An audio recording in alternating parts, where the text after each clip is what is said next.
Salve a tutti, sono qui a rappresentare le Camere di Commercio italiane all'estero, un network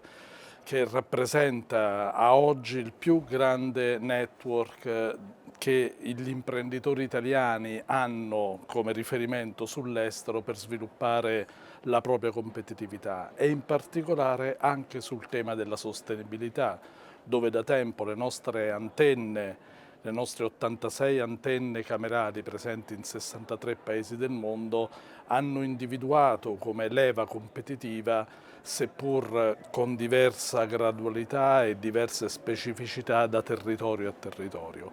Quello che abbiamo fatto e che oggi porterò all'attenzione è proprio le caratteristiche, come si declina in altri termini la sostenibilità nei vari paesi del mondo e di conseguenza quali leve e a cosa devono fare particolarmente attenzione i nostri imprenditori nell'approcciare un mercato piuttosto che un altro con riferimento al tema della sostenibilità e della sostenibilità digitale. Non esiste una ricetta valida di conseguenza per tutti i paesi, l'Europa non è come gli Stati Uniti e non è come l'Asia,